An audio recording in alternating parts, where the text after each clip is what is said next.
நல்லான் வழங்கு நெறினா நல்லவன் போற பாதை என்னங்கிறத திரிகடுவன் சொல்லுது. அது என்னங்கிறது என்னைய சொல்ல சொன்னாங்க. நான் பிக் பாஸ்ல இந்த ஃபார்முலாவை தான் பயன்படுத்தினேங்கிறது எனக்கு என்னைத்தான் தெரியுது. சரி, எதுக்கு முதல்ல நல்லவன் போற வழியில நம்ம போகணும்? இது ரொம்ப முக்கியமான கேள்வி. கரெக்டா? நல்லவன் போற வழியில நல்லவன் போயிட்டு போறா, நான் ஏன் போகணும் அப்படிங்கிற கேள்வி உங்களுக்கு வரலாம். சரி, அதுக்கு முன்னாடி நல்லவன்னா யாரு? இந்த கேள்வி இன்னைக்கு ரொம்ப ரொம்ப முக்கியமான கேள்வி நினைக்கிறேன். ரொம்ப ரொம்ப முக்கியமான கேள்வி. நல்லவன்னா யாரு அப்படின்னா, இன்னைக்கு மீன் டெம்ப்ளேட் ஸ்லாங்ல சொல்லணும்னா, எவ்வளவு அடிச்சாலும் தாங்குற இது ரொம்ப நல்லவேன்னு சொல்லிட்டாங்கப்பா. எவ்வளவு அடிச்சாலும் எவன் தாங்குறாலும் அவன் தான் நல்லவன். உண்மைதானே? நீங்க இல்ல, நம்ம யாருமே இல்லை, அப்படி வச்சுக்கிறோம். நல்லவன் யாரு அப்படின்னா, முதல்ல நல்லவன் எவ்வளவு முக்கியங்கிறத நம்ம தெரிஞ்சுக்கணும். வள்ளுவர் சொல்றாரு, நல்லார் ஒருவர் உளரேல் அவர் பொருட்டு எல்லோருக்கும் பெய்யும் மழைங்கிறார். ஊர்ல ஒரே ஒரு நல்லவன் தான் போதுமா, எல்லாருக்குமே மழை பெய்யுமா? இது அநியாயமா இருக்கு. எல்லாரும் நல்லவனா இருந்தா என்ன செய்யறது? வெளில வந்து எல்லாரும் வந்து போகுமா?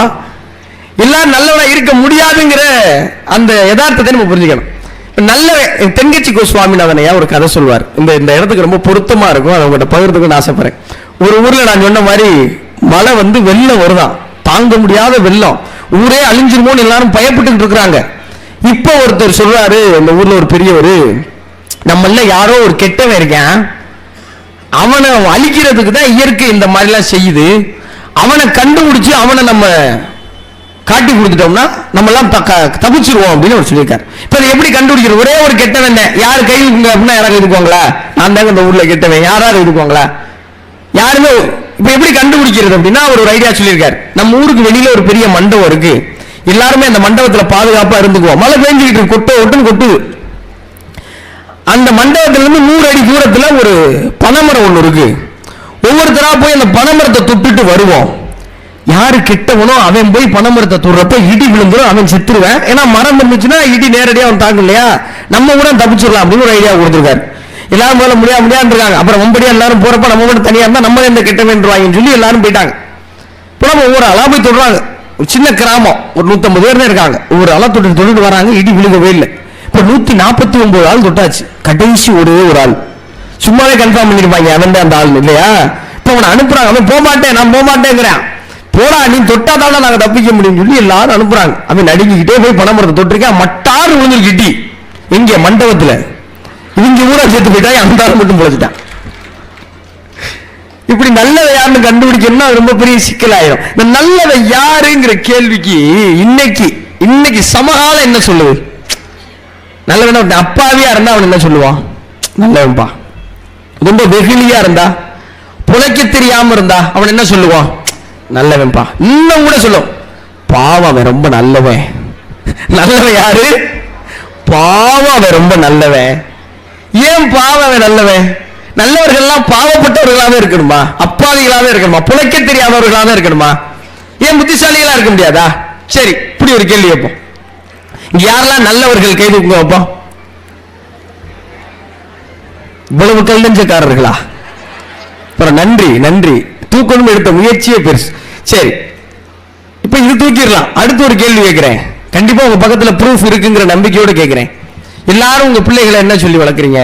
எப்பா டாக்டர் ஆயிடுமியா, இந்த டிஸ்ட்ரிக்ட் நீ கலெக்டர் ஆயே தரணும்டா, டேய் இன்ஜினியர் ஆயிடுறா, விஞ்ஞானி ஆயிடுறா, அறிஞர். அது எத்தனை வீட்டுல பெற்றோர்கள் இன்னைக்கு உங்க பிள்ளைகளை நீ நல்லவன் ஆகணும்பான்னு சொல்லி வளர்க்குறீங்க? இப்ப கைதுங்க. அப்படியே அந்த பேரண்ட்ஸுடைய பசங்கள்லாம் சொல்லுங்க உண்மையானு. அப்படி சொன்னீங்கன்னா நீங்க நல்ல பெற்றோர், உங்களுக்கு நல்ல கைதட்டு கொடுக்கலாம். என்ன நம்பிக்கை இல்லையா உங்களுக்கு? உங்க மேலே நல்லா கைதட்டுங்க. ஏதோ ஒரு இயந்திரமயமான வாழ்க்கையில, ஏதோ ஒரு பொருளாதாரத்தை நோக்கின வாழ்க்கையில, ஏதோ ஒரு இடத்துல பிள்ளைகள் நல்லவர்களா வளரணும்னு சொல்லி கொடுக்கறதுக்கான நேரம் குறைஞ்சு போச்சுங்க. உண்மைதானே? நான் படிக்கும்போது எங்க பள்ளிக்கூடத்துல காலையில நன்னறி வகுப்பு இருந்துச்சு. இன்னைக்கு நிறைய பள்ளிக்கூடத்துல அது இல்லை. எல்லா வீட்லயுமே பாட்டு கிளாஸுக்கு அனுப்புறீங்க, டான்ஸ் கிளாஸுக்கு அனுப்புறீங்க, அபாக்கஸ் கிளாஸ் அனுப்புறீங்க, ஸ்கேட்டிங், பரதநாட்டியம், என்னென்னமோ அனுப்புறீங்க. நல்ல பிள்ளையா இருக்கணுங்கிறதுக்காக வீட்டுல ஒரு அரை மணி நேரமாவது உட்கார வச்சு எதையா ஒரு புத்தகத்தை வாங்கி கொடுத்து வாசிக்க வச்சிருப்போமா? ஏன் நல்லவன்னா என்ன நினைச்சிடறோம்னா, இந்த உலகத்தை இப்ப மாறிடுச்சு. இப்ப ரொம்ப மாறிட்டு வர உலகத்துல உடை மாறிடுச்சு, உணவு மாறிடுச்சு, கலாச்சாரம் மாறிடுச்சு, மனோநிலையும் மாறிடுச்சு. இன்னைக்கு மனநிலை என்ன சொல்லுது? நல்லவன்னா ஒண்ணு இந்த உலகத்துல ஏமாத்துறவன், இன்னொருத்தன் யாரு? ஒருத்தன் ஏமாறுறவன், இன்னொருத்தன் ஏமாந்துறவன். சரி, நான் தெரியாம கேட்கிறேன் சார். இப்ப நம்ம மனநிலை எப்படி வந்துருச்சு? எப்பா ஏமாத்துறவனா கூட ஆயிரு, ஏமாறுறவன் ஆயிராதப்பா சொல்லி வளர்க்கிறோம்ல. ஒண்ணு பாதிக்கப்பட்டவன், இன்னொன்னு பாதிப்பை ஏற்படுத்துறவன். எப்பா பாதிக்கப்படுறவன ஆயிரவே ஆயிராத, அப்ப நீ பாதிப்பை ஏற்படுத்துறவன கூட ஆயிரலாம்ங்கிற இடத்துக்கு எங்கேயோ ஒரு இடத்துல தள்ளப்பட்டு வந்துடுறோம்ல. சரி, நான் ஒண்ணு கேட்கிறேன், ஏமாத்துறவன் ஏமாறுறவன், ஏன் ஏமாறாத ஒருத்தன் ஏமாத்துறவனா இல்லாம இருக்க முடியாது? இந்த ரெண்டுக்கு நடுவில் இருக்கிற நம்ம எத்தனை பேர் யோசிக்கிறோம்? ஏன் பாதிக்கப்படாத ஒருத்தன் பாதிப்பை ஏற்படுத்தாத அவனவும் பாதிக்கப்படுறவங்களை காப்பாற்றுறவனாவும் ஆக முடியாது? அதை எத்தனை பேர் யோசிக்கிறோம்? அப்படி ஒருத்தன் இருந்தான்னு வைங்களேன், அவன் நல்லவன். இப்ப நல்லவனு கைதட்டலாம், நீங்க தப்பு கிடையாது. அப்படிப்பட்ட நல்லவனை யாருங்க சொல்லிக் கொடு? யாருங்க சொல்லிக் கொடுப்பா? நல்லவனா இருக்கிறது எப்படிங்கிறது யார் சொல்லிக் கொடுப்பா? தமிழ் தான் சொல்லிக் கொடுக்கும். தமிழ் தான் சொல்லிக் கொடுக்கும். நான் பிக் பாஸ்க்குள்ள போகும்போது கேட்டாங்க, உங்க ஸ்ட்ராட்டஜி என்னன்னு கேட்டாங்க. நான் சொன்னேன், தமிழ் தான் என்னோட ஸ்ட்ராட்டஜி அப்படின்னு சொன்னேன். தமிழ் தான் என்னோட ஸ்ட்ராட்டஜி, தமிழ் தான் எனக்கு அறத்தை சொல்லி கொடுத்துருக்கு, அந்த அறத்தின்படி இந்த விளையாட்டை நான் விளையாட போறேன் அப்படின்னு சொன்னேன். அப்படித்தான் விளையாண்டேன். நான் வெளியே வரும்போது எல்லோரும் சொன்னாங்க, அதனால இந்த வெற்றி கிடைச்சிச்சோ அப்படின்னு நான் என்னை நம்புறேன். திரிகடத்தில் இருக்க பாட்டு என்ன சொல்லுது? சான்றாருள் சான்றான் எனப்படுதல், எஞ்ஞான்றும் தோய்ந்தாருள் தோய்ந்தான் எனப்படுதல், பாய்ந்தெழுந்து கொன்னாரு கொள்ளாத கூறாமை இம்மூன்றும் நன்னார் வகுத்த வழி. கண்டிப்பா புரிஞ்சிருக்காது, முதல் வாட்டி படிக்கும்போது எனக்கும் புரியல. புரிஞ்சுக்க முயற்சி செய்வோம். மூணு குவாலிபிகேஷன்ஸ் இருக்குங்க நல்லவனா இருக்கணும்னா. நிறைய குவாலிபிகேஷன்ஸ் இருக்கு. திரிகடுங்க அந்த மூணு தான் சொல்லுது. இந்த மூணுக்குள்ள எல்லாம் அடக்கம்னு வச்சுக்கோமே. முதல்ல என்ன சொல்றாங்க? சான்றாருள் சான்றான் எனப்படுதல். ஃப்ரீ ஸ்டார்ஸ் யாரெல்லாம் பாத்தீங்க பிக் பாஸ்ல? ஃப்ரீ ஸ்டார்ஸ் பாத்தீங்களா? நல்லது. எங்க அம்மாவை யாருக்கெல்லாம் தெரியும்? மகிழ்ச்சி, நன்றி. எங்க அம்மா ஒரே ஒரு கை தட்டிடுங்களேன், என்னை விட நிறைய கை தட்டு. ஃப்ரீ ஸ்டார்ஸ்குள்ள வந்து எங்க அம்மா ஒரு விஷயம் சொன்னாங்க. இந்த பிக் பாஸ் நிகழ்ச்சி போகணுங்கிற கனவோ இலக்கும் ஏன் வந்துச்சு அப்படின்னா, பிரபலங்களுக்காகவோ நட்சத்திரங்களுக்காகவோ பார்க்க வசீகரமா இருக்கிறவங்களுக்காகவும் மட்டுமாக இருக்கிற ஒரு நிகழ்ச்சியை ஏன் ஒரு கிராமத்தானின் வெற்றிக்காக மாத்திர முடியாதுங்கிற வேகம் அந்த நிகழ்ச்சிகளை போக வச்சுச்சு. சரி, ஒரு கிராமத்தில் இருக்கிற பேச்சுத்துறை சார்ந்த தமிழை மட்டுமே வாழ்வா வச்சிருக்கிற வளர்ற ஒருத்தனுடைய அம்மாவுக்கு ஒரு அங்கீகாரம் கிடைச்சிடாதாங்கிற ஒரு வெறி. அது 12ஆம் வாரத்தில் எங்க அம்மா அந்த வீட்டுக்குள்ள வரப்ப, இன்னைக்கெல்லாம் எங்கேயாவது நானும் எங்க அம்மா வெளியே போனோம்னா நேரம் வர்றாங்க, செல்ஃபி எடுத்துக்கணும், வாங்க எடுப்போம்னா உங்க கூட யாரும் எடுப்பா, போட அவங்க அம்மாவே நல்லா பேசுறாங்க, அவங்க கூட எடுத்துக்கணும் அப்படிங்கிறாங்க. உள்ள வந்தோடனே எங்க அம்மா சொன்ன ஒரு குரல், ஈன்ற பொழுதிலும் பெருதுவக்கும் தன் மகனை சான்றோன் என கேட்ட தாயின்னு எங்க அம்மா சொன்னாங்க. 26 வருஷத்துல எங்க அம்மா என்னை கட்டி பிடிச்சி முத்தம் கொடுத்ததில்ல, என்னை மடியில போட்டுக்கிட்டது இல்ல. அந்த 12 வாரம் உங்க பையன் அறத்தோட விளையாடுறேன், உங்க பையன் தமிழால் உயர்ந்திருக்கான்னு யாரோ சொன்னதெல்லாம் கேட்டுட்டு வந்து என்னை கட்டி பிடிச்சி முத்தம் கொடுத்தாங்க. நான் பிறந்தப்ப கொடுத்தாங்களா எனக்கு தெரியாது, சத்தியமா தெரியாது. அப்ப இந்த சான்றோனா இருக்கிறது முக்கியம் கிடையாது, சான்றோர்கள் உன்னை சான்றோர்னு சொல்லணும். இப்ப இந்த 2 பெரிய மனிதர்கள் அவங்களுக்கு சமமா என்னை உட்கார்றதுக்கு அனுமதிச்சிருக்காங்கல்ல, இந்த அரங்கம் இங்க இந்த பையன் உட்கார்றதுக்கு அனுமதிச்சிருக்குல்ல. இப்படியாக வர்றத ஒரு அம்மாவுக்கு சந்தோஷம், அங்க எங்க அம்மாவுக்கு சந்தோஷம். இதை பண்ணுங்கன்னு தமிழ் சொல்லு. நீங்க ஒரு 1 லட்சம் ரூபாய, 10 லட்சம் ரூபாய, 25 லட்சம் ரூபாய உங்க அம்மா கிட்ட கொண்டு போய் நாளைக்கு எடுத்துட்டு போய் கொடுங்களேன். டேய் ஏதுடா, பின்னாடி போலீஸ் வருதான்னு எட்டி பார்ப்பாங்க. கரெக்ட் தானே?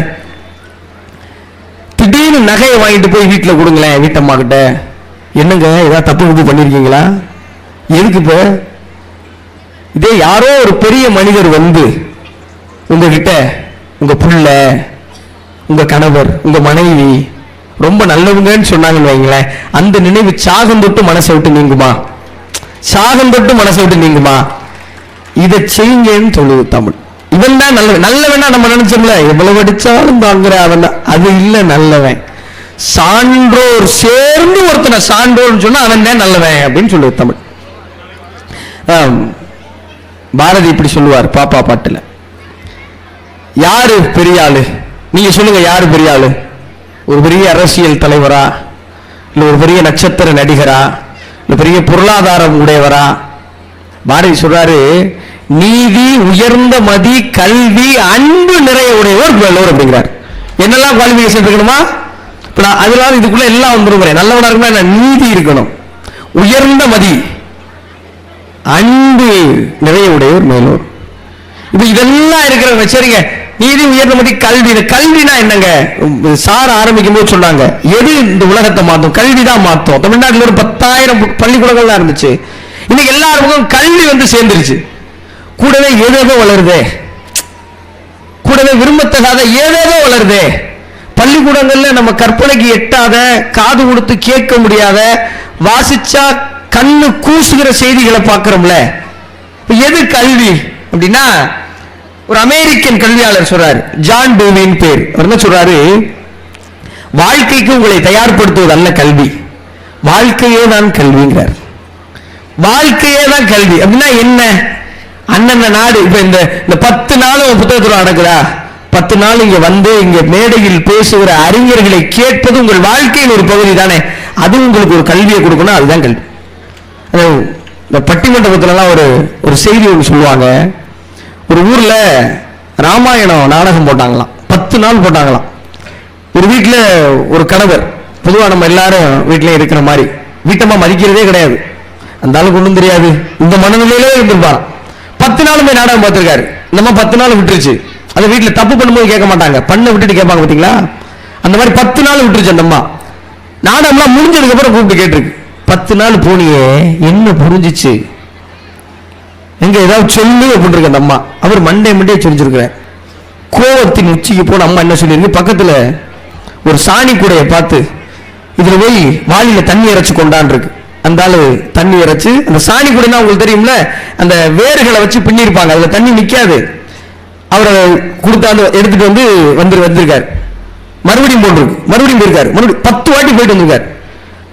அப்ப நம்ம 10 வாட்டி இந்த சாணி கூடையில போய் கேணியில தண்ணி இறைச்சிய ஒரு சொட்டு தண்ணியை வந்து சேர்ந்துச்சாடா முட்டா பையில, இது மாதிரிதான் நீ ராமாயணம் பார்க்க போனது அப்படின்னு.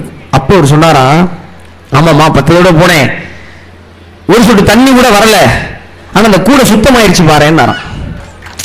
அந்த கூடை சுத்தமாயிருச்சு பாரு அப்படின்னாராம்.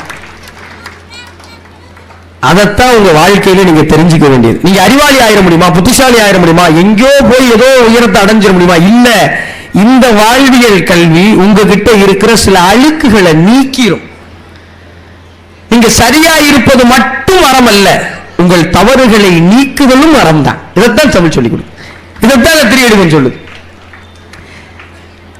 அடுத்துக்கு வந்துடும். அங்கே நீங்க ரொம்ப ரொம்ப அதிக நேரம் எடுத்துக்க விரும்பல, நீங்க நிறைய நல்ல விஷயங்களை கேட்கறன்னு வந்திருக்கீங்க. அடுத்து என்ன சொல்றாரு, தோய்ந்தாருள் தோய்ந்தான் எனப்படுதல்.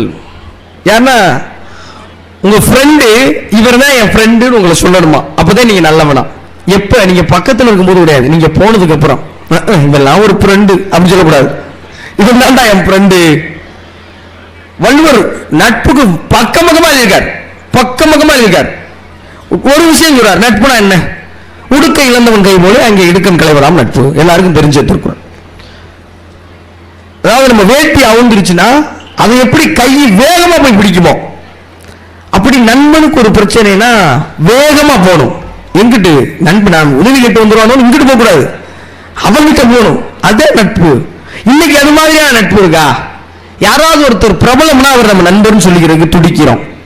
யாராவது ஒருத்தர் பொருளாதார ரீதியா ரொம்ப பெரிய ஆளா இருக்காரா, அவரு ரொம்ப தெரியுங்க, அவருக்கு தெரியாது, எனக்கு மட்டும்தான் அவர் தெரியும் அப்படிங்கிறோம். யாராவது திடீர்னு மேல வந்துட்டா அவரு 31ஆம் தேதி உங்க நண்பர்கள் யாருங்கிறது உங்களுக்கு தெரிஞ்சுக்கிறோம். மாப்பிள்ள ஒரு 500 ரூபா கொஞ்ச நேரத்துக்கு முன்னாடி கேட்டு கூடாதா? ஏன் கேட்டிருந்தா என்ன சொல்லியிருப்பேன்? அப்பயும் இதே தான் சொல்லியிருப்பேன்.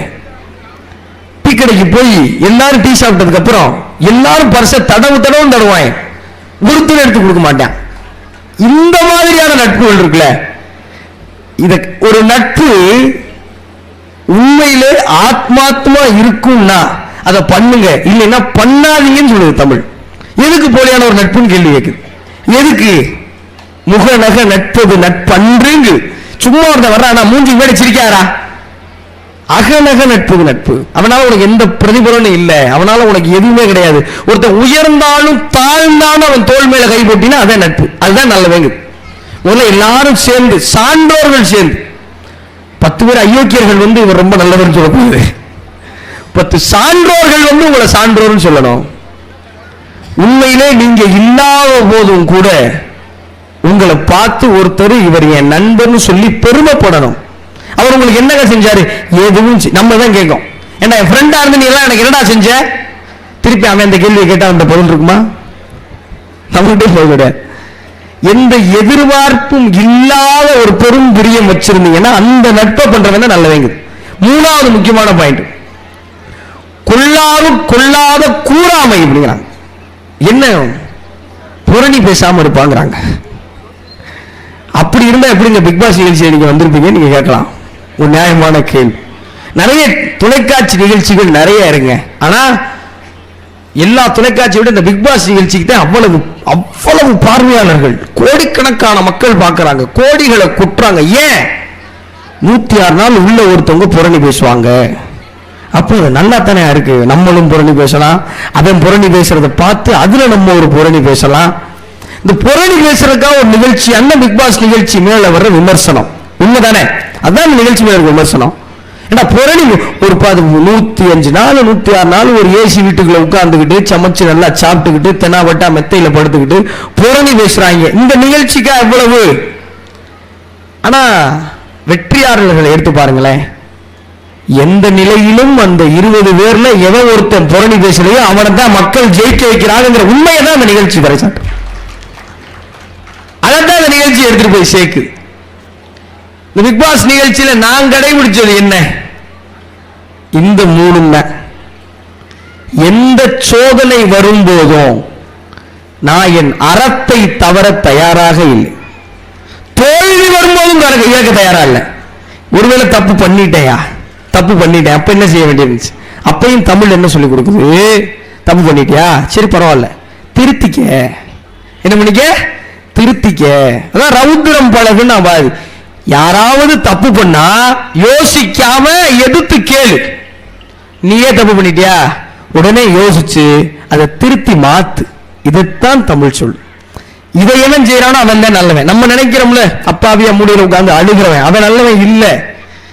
தனக்கு தீங்கு வராமல் பார்த்துக் கொள்பவனும் பிறருக்கு தீங்கு வராமல் பார்த்துக் கொள்வனும் தான் நல்லவன். அதைத்தான் தமிழ் சொல். நிறைவா இந்த ஒரு விஷயத்தை சொல்லி முடிச்சுக்கணும் அப்படின்னு நான் நினைக்கிறேன். இந்த பிக் பாஸ் சீசன் 8 இதுவரைக்கும் பெறாத ஒரு பெரிய வாக்கு வித்தியாசத்துல ஒரு வெற்றியை தேடி கொடுத்திருக்குன்னு வெளியே வந்து பார்த்த உடனே தெரிஞ்சிச்சு. ஏன் அப்படின்னா, முதல் முறையாக தமிழை மட்டும் வைத்து ஒரு பையன் ஜெயிச்சிருக்காயா, தமிழை மட்டும் வைத்து ஒரு பையன் ஜெயிச்சிருக்காயா அப்படிங்கிற ஒரு பேர் கிடைச்சு. உள்ள புத்தகங்களை பத்தி பேசுறாங்க, அறிஞர்களை பத்தி பேசுறாங்க, விவேகானந்தரை பேசுறாங்க, அம்பேத்கரை பேசுறாங்க, பெரியார பேசுறாங்க. இதுவரைக்கும் பிக் பாஸ்ல இதெல்லாம் பேசினதே கிடையாது. அழகழகா மிடுக்கா உடை உடுத்தி ஆங்கிலம் பேசினவங்க தானே ஜெயிச்சாங்க, பார்க்க வசீகரமா இருக்கவங்க தானே ஜெயிச்சாங்க. ஒரு தென் மாவட்டத்து தெற்கு வழக்கு மொழியில பேசி அண்ணன் சொல்லி ஜெயிச்சுட்டானே. ஏன்? எப்படி? அவங்கிட்ட எங்கோ ஒரு அறம் ஒளிந்து கிடந்ததுங்கிறத மக்கள் பார்த்தாங்க.